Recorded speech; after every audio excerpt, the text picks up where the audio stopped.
de ces révélations, par exemple, que vous étiez le vainqueur de l'élection présidentielle d'octobre 2010. Oui. Et que vous avez été victime, on va dire, d'un putsch, finalement. Oui. C'est vrai ou pas? Vous pensez?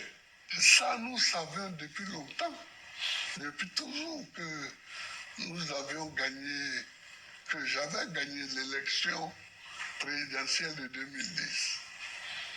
Mais le problème, c'est que le gouvernement français dirigé à l'époque par Nicolas Sarkozy ne voulait pas du tout me voir. D'où venait cette inimitié entre vous et Nicolas Sarkozy? Je n'en sais rien. D'abord, c'est un ami de Ouattara. Est-ce que ceci peut expliquer cela? Je ne sais pas. Mais c'est un ami de Ouattara. Mais ensuite, on ne m'attendait pas, hein, à la présidence de la République. Du côté de Paris, on ne m'attendait pas à la présidence de la République. Monsieur le Président, Robert Bourgi, dans le livre, dit qu'il vous appelle. Oui. Il vous transmet le message de Nicolas Sarkozy qui vous dit d'abandonner. Oui. Et on vous promet beaucoup d'argent. Oui. Bref, il cite un certain nombre d'avantages dont vous deviez bénéficier. Oui. C'est vrai ou pas? Il vous a vraiment téléphoné dans ce sens-là? Il m'a téléphoné dans ce sens-là. Et vous l'avez envoyé balader? Ah oui, ça, plus vigoureusement qu'il l'a dit. Ah oui? Mais en fait...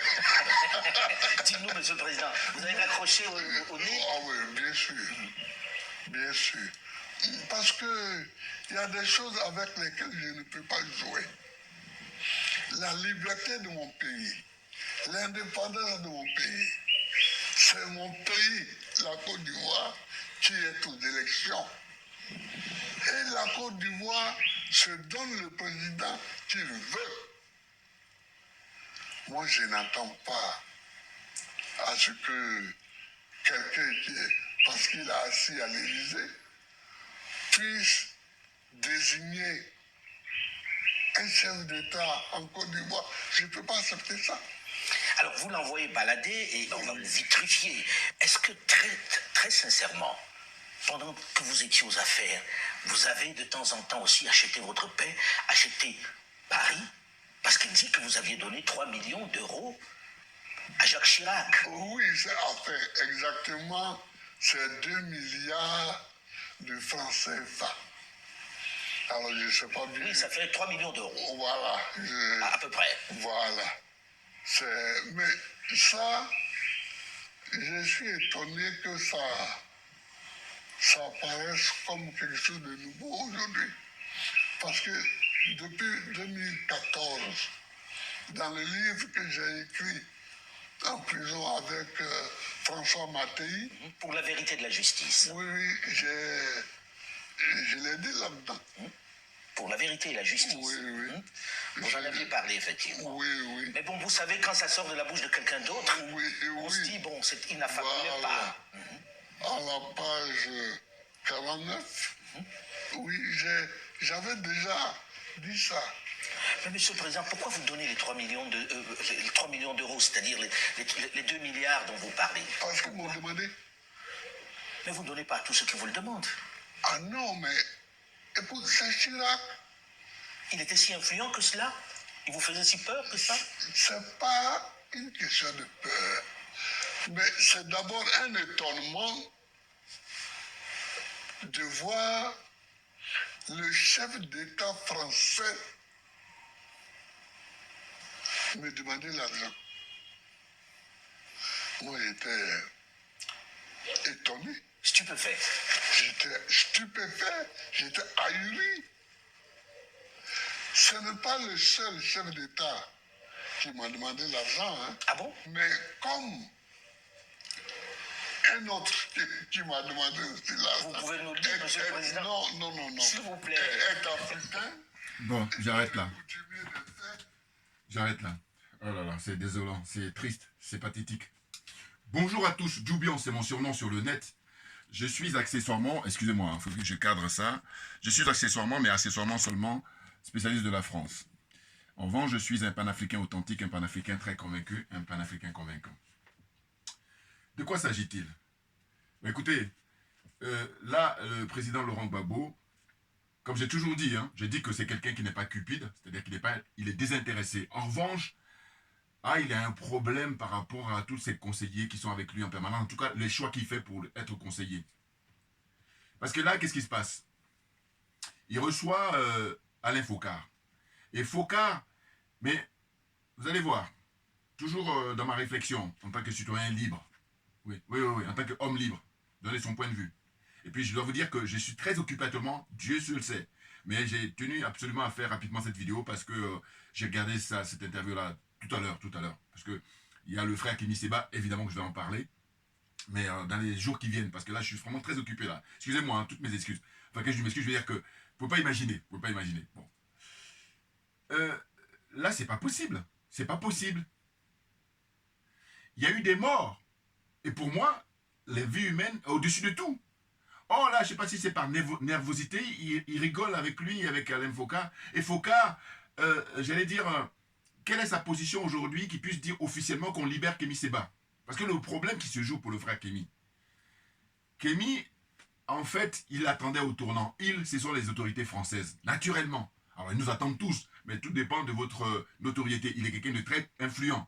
Donc, évidemment, compte tenu de ton influence, tu es beaucoup plus attendu qu'un autre. Vous voyez? Je vous donne un exemple. Dans mon entreprise, par exemple, moi où je travaille, je suis le plus redouté. Voilà. Là, bon, je dirais le moment venu.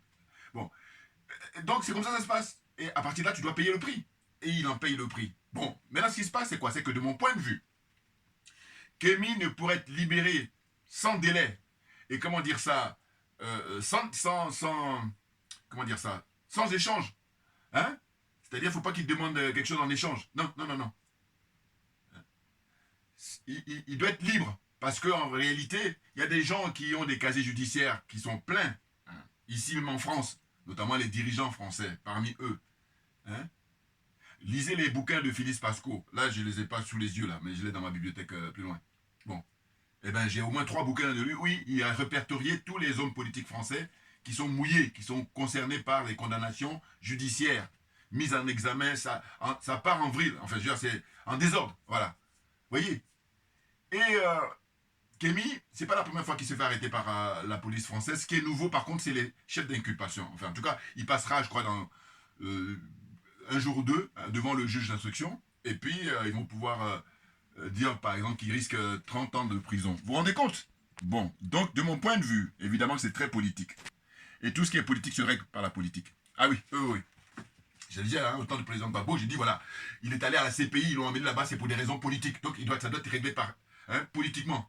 Il y en a qui sont des... Donc, on dit diplômes, hein, c'est là où je suis vraiment tranquille. Ils ont des diplômes, pour autant, dans une question comme ça, c'est pour ça que je parle toujours d'une question de domaine.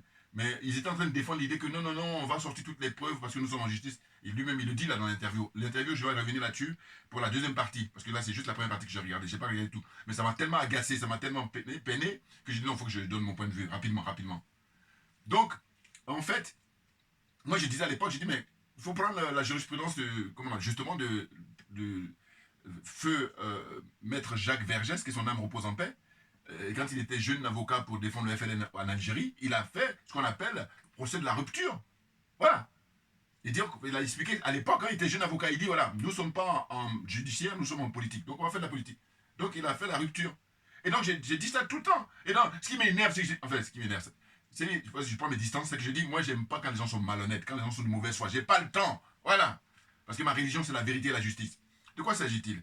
Le frère Kémy, ce que je préconise, moi, toujours simplement, on a dit avec mon expérience de militant. Ah oui. Il faut faire des sittings devant toutes les ambassades de France en Afrique. Voire même ailleurs, les frères qui sont aux États-Unis, les frères qui sont en Allemagne, qui sont en Italie. Hein? Il faut aller faire des sittings devant les ambassades. Sitting. Voilà. Et c'est de cette façon-là, hein, et c'est pas négociable. Ils vont le libérer. Mais sinon, non. Et en plus, je vais vous dire, non mais c'est terrible, hein, c'est terrible. Moi, je vais vous dire, quand il y a une compétition que le meilleur gagne et qu'on donne les moyens à tout le monde, oh, je vous dis, c'est la vie humaine qui veut ça, malheureusement. Et donc, ils font le malin. Alors que j'ai dit, quand je t'ai détecté, j'ai dit, mais tu fais le malin, mais au fond, toi-même, tu sais qui ce que je vaux. Oui, parce que moi, je vais dire ouvertement, donner les moyens à tout le monde, les mêmes moyens, que le meilleur gagne. Que le meilleur gagne. Oh là non, ils veulent pas. Mais oui, parce qu'ils savent. Donc, je veux dire quoi par là? Je veux dire que Kémy, ce qui se passe, c'est que il est redouté par Patrice Talon. Alors, il est redouté comment on appelle ça, l'oligarchie française, ça, il n'y a pas, hein, les dirigeants français, mais par contre, il est redouté par Patrice Talon et puis tous les militants France-africains, c'est ça le problème. Et donc, je dis, là, ceux qui ont beaucoup plus de moyens financiers et notoriété, c'est-à-dire pour pouvoir parler, il faut aller faire des sittings devant les ambassades de France, ils vont le libérer beaucoup plus tôt que prévu. Autrement, ils vont le garder au chaud parce que Patrice Talon, il y a les élections prévues au Bénin en 2026, c'est-à-dire dans 2 ans. Bon, peut-être même moins de 2 ans même. Mais en tout cas, en 2026, il y a les élections au Bénin. Or, Kémy, il laisse entendre ces derniers temps qu'il est candidat. Même s'il précise qu'il faut que ça soit organisé dans la transparence, évidemment. Parce qu'il n'est pas idiot. J'ai toujours souligné que de sa génération, c'est le plus brillant. On se connaît bien. Bon, mais là, l'heure est grave par rapport à sa situation. Il fait des conférences en permanence. Il fait des conférences de presse. Il explique tout en permanence, d'où proviennent ses sous. Et qu'est-ce qu'il en fait? Il a expliqué même qu'il a été... Lui, on proposait à l'époque, les Russes, de faire la lutte armée. Il a dit non, moi je vais combattre par le verbe. Donc il a simplement, quand vous avez en face de vous des gens qui sont sans foi ni loi, vous attendez à quoi? C'est pour ça que le président Gbagbo, je fais le parallèle là, comprenez bien ma démarche. Et là, c'est une question de domaine. Le domaine dans lequel on est, faites pas le malin quand vous n'êtes pas à la hauteur. Asseyez-vous, prenez des notes, c'est tout. Bon. Et là, je n'ai pas écrit là, là, parce que je dis, quand j'ai regardé l'interview avec Alain Foucault, mais je dis, mais Alain Foucault, on nous a appris qu'il a inspiré Faure Gnassingbé pour que Faure Gnassingbé passe à la 4ème République, copier-coller de ce qui s'est passé en France. Or, la France, justement, sur qui ils copient tous, cette zone-là, la zone des aliénés, des complexés, des corrompus, et j'ajoute la zone des jaloux et des sorciers. On peut s'en sortir. C'est une question de volonté personnelle, volonté collective et volonté politique. Voilà. Et cette volonté politique, elle est manifeste au Mali, au Burkina et au Niger. Juste ces 3 pays-là, pour l'instant. Bon. Donc, c'est de dire quoi? C'est-à-dire qu'écoutez, là, Alain Foucault, il a inspiré l'autre qui est au pouvoir, et d'ailleurs, il est redevable des dirigeants togolais. Depuis le père, il avait des liens avec le père. Ce qui fait qu'il va se recueillir sur la tombe du père. Lui-même, il le dit dans cette interview, Alain Foucault, il s'en cache pas. Vous vous rendez compte? Et ces gens-là, je suis sûr que Kémy qui est arrêté, ils doivent frotter les mains. Ils doivent se frotter les mains.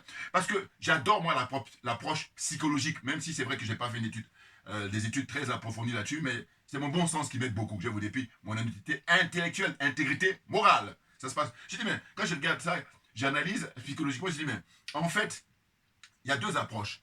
Vous avez l'approche des frères de l'AES, le général Tchani, le capitaine Ibrahim Traoré et le colonel Assimi Goïta. Vous avez leur approche, qui est de dire qu'on est redevable du peuple, rien que le peuple. Voilà. Or, en face, on a les France-Africains, avec les Alain Foucault, qui font les malins, mais ça, je vous dis, c'est fait à cause de lui, j'ai signé. J'ai dit, mais vous voyez, le petit malin, il a tout fait parce qu'il voulait avoir le président Gbagbo, alors que, regardez, le président Gbagbo, il le dit lui-même, il a même pris le premier volume, parce que moi, j'ai le premier, je cherche dans la bibliothèque, je ne trouve pas là, mais je l'ai pris en poche. Mais là, c'est le deuxième, regardez. Il a écrit ça, où il a tout raconté, à, comment on appelle ça, le journaliste décédé, Moitil, voilà. C'était libre pour la vérité et la justice. Vous voyez? Voilà. Il y a ça, et puis il y a Mattei plutôt. Ça, c'est François Mattei, c'est là sur le 2e volume, excusez-moi. Non, ce que je veux dire, c'est que c'est fatigant parce qu'Alain Foucault, il joue le petit malin en permanence. Mais j'ai déjà fait des vidéos sur lui, et je dis, moi, je l'ai déjà démasqué, clairement. Et c'est pour ça que j'ai dit que le Cameroun est capable du pire comme du meilleur. Dans le meilleur, vous avez... D'abord, on commence par le pire. Le pire, vous avez Alain Foucault, vous avez toute la liste que j'ai déjà énumérée, là. Tous ceux qui sont dans la trahison, tous les France-Africains, là. Ça, c'est le pire des Cameroun. Voilà. Et puis... Vous avez le meilleur du Cameroun, c'est les pères de l'indépendance, Félix Moumié et ses compagnons de lutte. Et puis vous avez, je vous dis toujours, notre père, sur le plan intellectuel et littéraire, Mongo Betty, vous voyez? Et puis d'autres personnalités aussi. Mais il n'y en a pas beaucoup, malheureusement. Et les France-Africains, par contre, il y en a beaucoup. Pourquoi? Parce que c'est des cupides, c'est des idiots, c'est des, comment dire ça, des jouisseurs précoces, voilà. Excusez-moi, là je fais peut-être vulgarité là, mais c'est fatigant. Oui, et puis, pourquoi je dis c'est fatigant? Parce qu'il y a des frères qui sont toujours admiratifs de ces gars-là. Franklin Yamsi, voilà, on joue double jeu, voire même triple jeu. Non, quand on est sérieux, on joue un seul jeu. Voyez-vous? Et là, le président Gbagbo, ce qui me tue, c'est le fait que lui, il est universitaire, il est historien. Et donc il savait, il dit, on m'attendait pas. Mais non, mais alors c'est à quoi qu'il découvre? Il ne faut pas le raconter comme ça, la gravité, il y a des morts. Et là, il souligne surtout le côté matériel en disant qu'il y a eu des milliards. Mais non, on s'en fout des milliards, parce que les milliards, on va les avoir à nouveau. Par contre, les morts qui sont partis, on ne les verra jamais. C'est des pauvres, c'est des innocents, c'est des martyrs. Voilà, c'est ça qui doit être préoccupé, quelqu'un qui se veut responsable. Voilà, c'est ça le problème. Parce que, je vous dis, le président Gbagbo, il a plein de gens de qualité autour de lui, mais il fait les mauvais choix. Le président de l'Assemblée nationale de l'époque, Mamadou Koulibaly, eh bien lui, il prenait position pour dire, mais non, mais il est hors de question de se désarmer, hein. Enfin, tant que les rebelles là, hein, Guillaume Soro et son sort là, et compagnie, tant qu'ils ne désarment pas, on ne va pas aux élections. Il fait partie des gens qui ont dit ça au président Gbagbo, mais il n'a pas voulu écouter. Toujours dans cette espèce de... Il y a un problème, hein, parce que lui, je vous dis, il y a lui, il n'y a pas que lui, hein, je pense aussi à d'autres hein, qui sont de la même génération. Puis nous, le pire, c'est même pas ça. Eux, ils sont un peu plus âgés, 80, 19 ans. Il a 79 ans, il va avoir 80 ans l'année prochaine. Mais il y a des gens plus jeunes, là c'est pire. C'est que c'est des gens jusqu'à leur mort, la France, ils ne pourront pas faire sans la France. Voilà. Ah, c'est terrible, hein. Eh oui, alors que j'ai dit, mais faisons le bilan. Depuis que la France détient ces pays-là depuis des siècles, quel est le bilan? Faisons le bilan. Oh, quand je vois ce qui se passe, là aussi pareil, j'ai pas le temps. Quand j'aurai le temps, je fais tout ça. Vous pensez bien, hein? C'est une question de disponibilité. J'ai pas le temps ces derniers temps. C'est ce que je peux dire. Mais je veux dire que ce qui se passe en Martinique avec les jeunes frères, hein? Le leader là, Rodrigue, très très brillant, hein? Droit dans ses bottes. Mais j'ai dit quand je regarde ça, ce qui ça m'inspire, j'ai dit mais la France, si ça dépendait que d'elle, tous les Noirs du monde, elle dit c'est moi qui suis leur chef. Parce qu'elle, elle se veut la chef hein, des Noirs, au sens de être... comment dire ça? On reste esclave jusqu'à la fin de nos jours. Alors, je rappelle toujours ma phrase, qui est de moi. Hein. J'ai dit, quand ils sont de bonne humeur, ils nous prennent pour des grands enfants. Là, c'est quand ils sont de bonne humeur. Mais quand ils ne sont pas de bonne humeur, ils nous veulent être des esclaves jusqu'à la fin de nos jours. Donc, j'ai dit, si ça dépendait que de la France, mais tous les Noirs du monde, elle, c'est, voilà. Elle a démontré dans l'histoire, à travers la traite négrière, hein, c'est clair. Mais sauf qu'elle n'était pas la seule à faire cette bassesse, cette ignominie. Mais les autres, ils ont dit, bon, on est au 21e siècle, il faut arrêter. Elle a dit non, non, non. Parce que la confiture est très bonne. Vous comprenez? Donc maintenant, il appartient à la nouvelle génération de prendre les choses en main et de ne pas négocier. Parce qu'on a suffisamment de bilan, hein, des gens là, des pauvres d'esprit qui vont dire, oui, qu'est-ce qu'il dit, vous avez la haine? Ou alors un sentiment anti-français. J'ai dit, mais quand vous réfléchissez à cette observation-là, d'abord c'est une expression de facilité, mais il faut répondre avec aisance. J'ai dit, attendez, en fait, moi, vous me faites du mal, et dès lors que je vous dis, vous me faites du mal, vous me dites, mais le fait que je dise que vous me faites du mal, donc j'ai la haine envers vous. Non mais, est-ce que vous êtes équilibré? C'est la raison pour laquelle je dis, moi comme je me veux humain, il y en a plein que j'emmènerais si j'avais les moyens, je n'ai pas les moyens, c'est pour ça. On va les soigner, là c'est vraiment très humain, voilà. Alors qu'eux ils ont d'autres manières de faire, qui fait que je dis, mais non, ces gens ont juste l'apparence d'être humains, mais ce ne sont pas des êtres humains, soyons d'accord une bonne fois pour toutes, parce que je vous dis, tout ce qui brille n'est pas de l'or. Alors si vous êtes d'accord pour l'or, mais c'est pareil pour l'être humain, parce que quand tu dis que tu es un être humain, qu'est-ce que tu fais réellement, concrètement, dans la pratique? Voilà, c'est là où on va vérifier si tu es vraiment un être humain, sinon ça reste théorique. Et donc quand ça reste théorique, c'est juste l'apparence, voilà.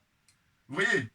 Donc là, Afrique Média, ça fait longtemps qu'il demande une interview au président Gbagbo. Il n'a jamais accordé. Il est revenu de La Haye depuis 2021. Donc ça fait 3 ans qu'il est revenu de La Haye. Plus de 3 ans même, puisqu'il est rentré en juin. Il n'a jamais accordé. Et là, récemment, il a envoyé ses collaborateurs, là, Katina. Puis l'autre, il a raconté sa vie. Je n'ai même pas regardé pour vous dire. Hein. Quand je n'ai pas regardé, j'ai dit que j'ai regardé 2 minutes. Puis, parce que ça ne m'intéresse pas. Moi, je dis, ceux qui m'intéressent, c'est les gens honnêtes. Tu n'as rien qui est honnête, tu m'intéresses. Alors qu'il y a des gens, suivant chacun de nous, je suis des proches, c'est-à-dire aussi bien de ma famille ou des amis, ils vont faire, comment dire ça, ils vont vous valider parce que vous avez du matériel. Et moi, c'est pas ça du tout. C'est pour ça que je parle souvent. Je dis, on fait un concours, il y en a qui ne pourront même pas tenir. Ils seront éliminés dès les premiers tours. Donc, ils ne pourront même pas arriver au niveau. Voilà. Intégrité morale. Voilà. Et ça, des gens comme ça, ils sont faits pour servir l'intérêt général. Moi, je suis comme un poisson dans l'eau. Évidemment, ce qui n'est pas le cas de beaucoup de gens. Donc, ils viennent, ils font des coudes, ils font n'importe quoi. Hein. C'est incroyable. Alain Foka. Et puis tous les jeunes là qui sont avec lui. Alors évidemment, il les arrose, parce qu'il y en a qui ont besoin, puis il y en a qui ont eux-mêmes leurs propres moyens, mais eux, dans leur cas, je parle de corruption morale. Puis je dis pas de facilité. Le frère Kémy Séba, c'est celui qui, aujourd'hui, prend des risques depuis des décennies. Hein. Très brillant, il est plus jeune que Alain Foka, et pourtant, c'est lui qui va droit au but. Parce que Foka, je dis, c'est l'être humain, il joue le malin, le petit malin. C'est-à-dire qu'en fait, c'est quelqu'un qui, comment dire ça, il a le pied bien planté dans la France-Afrique, et puis maintenant, comme il voit que le panafricanisme, hein, nous autres, le combat que nous menons depuis des décennies, ça marche, et là, il vient maintenant se tremper là-dedans. Et j'ai toujours dit, mais pourquoi Alain Foka va se mettre au Togo, pourquoi il ne va pas au Niger? Parce que j'ai appris que sa femme est du Niger. Mais c'est une raison suffisante, quand tu dis que tu quittes la France, va, à défaut d'aller au Cameroun, parce que je comprends, hein, les connivences avec Paul Biya, hein, bon. Mais va poser les bagages là au Niger, le village de ta femme là-bas. Non, pourquoi tu vas? Mais parce que derrière, il redoute je suis curieux d'un entretien entre Foka et puis le général Tchani. Ah, vous allez voir, là, les couilles, là, il va le descendre. Il le sait, hein, Foka. C'est pour ça. Là, il va titiller le président Gbagbo, là, et puis ça tourne au ridicule. Oui, oui, oui, mais non, mais il avait déjà tout dit, donc il n'y a rien de nouveau. Donc, vous voyez, c'est pour faire du buzz, c'est pour faire beaucoup d'audience, et puis pendant ce temps-là, il surfe. Voilà, Alain Foucault, c'est ça, hein. Il n'est pas le seul, il y a plein d'êtres humains comme ça. Il faut les détecter, puis prendre ses distances avec eux, définitivement. Voyez-vous, c'est de l'imposture, et c'est très grave parce qu'il y a pendant ce temps-là, il est mort. Hein. Lui, il va considérer que sa manière de faire, c'est comme ça qu'il faut faire. Et que Kémy Séba, la manière dont il fait, c'est pas comme ça qu'il faut. Vous vous rendez compte? Alors que Kémy, les dirigeants de ce pays, la France, mais ils le redoutent à mort, parce que je vous dis, les actes qu'il a posés, pour moi, qui marquent définitivement l'histoire, en tout cas dans son passage sur Terre, un, brûler le franc CFA, deux, brûler le passeport français. Mais ça, il est au panthéon des grands hommes des jeux de la noirs, bien entendu. Mais attendez, chaque peuple a ses grands hommes. Bon, c'est par rapport aux actes que vous posez qu'on vous considère comme un grand homme. C'est pas quand faites comme les Alain Foucault, ils prennent aucun risque. Hein, regardez, toujours propre sur lui-même et puis l'escroquerie morale en permanence. C'est pas possible. Donc j'en reviens, le Cameroun peut produire le pire comme le meilleur. Alors qu'il y a d'autres pays, il y a trois. Ils produisent le pire, ils produisent les gens au milieu, et puis, vous voyez ce que je veux dire, voilà. Alors qu'au Cameroun, je vous dis, il faut penser toujours aux États-Unis. Aux États-Unis, je dis, quand j'observe ce pays-là, je dis, ils sont capables du pire comme du meilleur. Voilà, c'est l'un ou l'autre, il n'y a pas de milieu. N'importe quoi. Ah mais c'est dingue, hein. Afrique Média, ça fait des années, des décennies qu'ils militent pour le président Gbagbo pour sa libération. Normalement, il doit leur accorder, au lieu d'accorder à Alain Foucault, là, il leur accorde au moins. Mais non, non. Mais pourquoi? Mais parce qu'il a un problème, lui. Comme ça, comme je vous dis, c'est une question de degré. Lui, le côté France-africain, il est moins qu'Alassane Ouattara, mais il a quand même des doses. Et c'est ça, parce qu'il il a honte. Voilà, je dis les choses, ça me fatigue. Ça me fatigue. Il a honte de donner des interviews à Afrique Média. Parce qu'Alain Foucault, bon, comme lui, il a le carnet d'adresse, voilà, de tous les dirigeants africains. Et donc, il garde ça et puis il dit, ah, tiens, comme Bourgui a parlé récemment, c'est une belle occasion de pouvoir demander au président Gbagbo quelle est sa réaction. Et du coup, lui dit là, il dit, écoutez, j'ai déjà dit tout ça dans les bouquins, je comprends pas pourquoi les gens s'étonnent. Mais lui, il dit, oui, mais vous savez, quand ça vient de vous-même, mais non, mais parce qu'il est en quête d'audience, il est en quête de... Mais il faut le démasquer, Alain Foucault, définitivement. Niamsi, pareil, il danse sur... je suis soutien de Guillaume Soro. Mais regardez-nous, les Noirs, on a un problème, mais c'est profond, mon Dieu. Mais j'ai dit, mais moi, je n'ai même pas fait d'études approfondies sur... mais le peu que je vois là, par mon bon sens, mais je détecte tout ça. Et puis, c'est par un manque de moyens, sinon vous pensez bien. Vous pensez bien. Il y en a plein là. J'ai dit, j'ai doctorat, j'ai matière, mais là, le sujet qui nous intéresse, le domaine dans lequel on est, tu es hors sujet. Pourquoi? Parce que tu n'es pas... C'est pas en toi. Et oui. Donc, tu fais du bricolage, tu fais du surplace, tu fais du n'importe quoi, tu nous perds notre temps. Voilà de quoi c'est dont il s'agit. Vous comprenez? Eh oui. Moi, l'arrestation de Kémy, c'est parce que je suis très occupé, mais sinon, immédiatement, moi, de toute façon, là-dessus, je suis tranquille, hein, je vous dis toujours. J'ai dit, il y a des gens qui prennent le train en marche. Bon, c'est la vie qui veut ça, mais par contre, on ne fait pas de malin avec des gens qui sont déjà dans le train. Voilà comment je vois les choses. Quand on est honnête, c'est comme ça qu'on procède. Nous autres, moi, je vous dis, je fais partie des premiers à faire des vidéos pour soutenir Kémy Séba, tout comme les premiers à soutenir Madame Niambe. Voilà. Là-dessus, on ne peut rien me dire. Rien. Voilà. Parce que et eux-mêmes, enfin, Madame Niambe me connaît un peu moins. Voilà, parce qu'on s'est vu qu'une seule fois. Alors Kémy me connaît très bien. Voilà, même on a les numéros de téléphone, on a le chiffre Telegram, tout ça. Bon. Mais voilà, c'est quoi le problème? Hein? Là, l'heure est grave. On arrête quelqu'un qui... On n'a rien à lui reprocher parce qu'il a un passeport diplomatique. Alors, quand je dis on n'a rien, si, eux, ils ont beaucoup de choses à lui reprocher, mais ça veut dire que sur le plan juridique, il n'y a rien. Et d'ailleurs, le fait qu'il dispose du passeport diplomatique et qu'il s'est fait arrêter malgré tout, alors qu'il est rentré régulièrement, c'est-à-dire qu'il a eu un visa et tout ça, mais ça veut dire qu'en fait, ils s'en foutent de nous et ils le mettent en plein jour. Voilà. Parce que j'ai dit... Alors, il y a un frère qui a dit très justement, il a dit c'est la boîte dépendante. Et, en fait, c'est la réciprocité. Et là, du coup, les dirigeants maliens, je pense, comment dire ça, au ministre d'État, hein, Abdoulaye Maïga, voilà, il assure, voilà, parce qu'aujourd'hui, surtout leur génération, quand la quarantaine là, mais c'est ce qu'il faut faire. Il ne faut pas négocier, il ne faut pas rigoler. Parce qu'il y a des morts, c'est ça. Je vous dis, s'il s'agit seulement que du matériel, ça va, passe encore, parce que le matériel, on peut toujours retrouver. Mais par contre, les vies humaines, non. Donc, au nom de quoi, hein, toi, ton concitoyen, ou les frères et soeurs, ils vont mourir comme ça. Au nom de quoi? Qu'est-ce qui peut justifier? Parce que toi, en fait, c'est là qu'il parle de sorcellerie, parce que je dis à un moment donné, il faut se dire les choses. Voilà, il y a des gens, ils ont besoin de ça pour pouvoir rester sur place. Mais vous vous rendez compte, on est au 21e siècle. J'ai dit, on a fait tout ça. Où on en est? Quand on fait les classements du pays par pays, continent par continent, on en est où? On est les derniers. Donc, à un moment donné, on doit se poser des questions, on doit faire une comment dire ça, autocritique, hein, rétrospection, enfin, se poser toutes les questions possibles pour dire, mais comment ça se fait? Et parmi nous, il y a des gens qui ont des idées là-dessus, qui ont écrit. Et puis, moi, mon petit niveau, comment je peux argumenter et tout. Mais simplement, jalousie. Ah, c'est pénible, hein, c'est pénible. Eh oui, mais la vérité finit toujours par triompher. Elle traîne, évidemment, mais elle finit par triompher. Donc nous, on est serein. Bien entendu. Donc là, j'espère que les autorités du Niger feront le nécessaire. Parce que le passeport diplomatique qu'on lui a donné, d'abord, il ne s'attendait pas à ça, ou il s'attendait plus ou moins, mais là, le président, le général Tchiani, il a été réactif, il a été diligent. Voilà. Et Kémy lui-même, dans ses interviews, il a rappelé qu'en fait, il y a eu le passé. À l'époque, les grands leaders du Black Panthers, quand ils avaient des problèmes, eh ben, le président Kwame Nkrumah et le président Ahmed Sékou Touré, tout de suite leur donnaient des passeports diplomatiques pour leur permettre de pouvoir continuer la lutte, parce que c'est une question qui nous dépasse, naturellement. Et si on veut que les générations à venir soient bien, on est obligé de mouiller le maillot, on est obligé même du sacrifice. C'est une marche normale. Parce que les autres en face, ils ont payé le prix, et puis c'est un autre détriment, mais voilà, aujourd'hui, ils nous piétinent, ils font tout ce qu'ils veulent. Et puis là, parmi nous, parce que j'ai dit quoi, quand je regarde les images, j'ai dit, mais en fait, Kémy est arrêté, en premier abord, on va regarder les autorités françaises, mais non. Kémy est arrêté parce qu'il y a Alassane Ouattara. Kémy est arrêté parce qu'il y a Patrice Talon. Qu'est-ce qu'ils font ces gens-là? C'est la question qu'il faut se poser. Ce sont eux qui sont complices, ils sont pires que même les donneurs d'ordre. Voilà, d'une certaine façon. Vous n'êtes pas dire qu'ils sont même en intelligence, voilà. Là, pour le coup, on peut utiliser leur terme. Hein. En intelligence. Complot. Voilà, nous on dit ça. Hein, c'est le commun des mortels comprend. C'est des complots. Non, mais c'est incroyable. Des gens qui sont des voyous, des gangsters, des criminels, on les laisse, ils ont pion sur rue. Et puis là, le frère qui essaie de, dans une démarche, on ne peut plus humaniste, le respect mutuel, il est hors de question. Je vous dis, ces gens-là, l'approche qu'ils ont, c'est soit vous êtes soumis, soit ils vont vous combattre. Ils ne peuvent pas, eux, ils n'acceptent pas en égalité. Ah non, non, non, non, non. Ils peuvent le dire de manière théorique, mais dans la pratique, c'est pas dans leur intellect, hein, c'est pas dans leur paradigme. Non, non, non, donc faut oublier. Donc ce qui fait que quand on a connaissance de ça, on perd pas de temps. On aide les frères qui, comment dire ça, ont cette capacité-là, parce que chacun de nous, la nature a fait que, il y en a qui vont être brillants en tant que footballeur, brillants en tant que médecin, brillants en tant qu'avocat, brillants en tant que juge, brillants en tant que chirurgien, ainsi de suite. Comment je vais dire? Donc, la nature est très bien faite à ce niveau-là. Mais il faut accepter. Oh non, il y en a plein, ils ne veulent pas. N'importe quoi. Hein?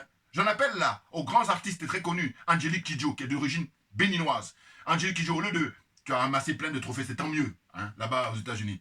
Mais là, maintenant, prends le micro pour dire il faut libérer sans condition Kémy Séba. Voilà. Là, ça a de la gueule. Là, ça a de la tenue. Autrement, vous êtes là dans le conventionnel, vous êtes là dans les sentiers battus, dans la facilité, quoi, en fait.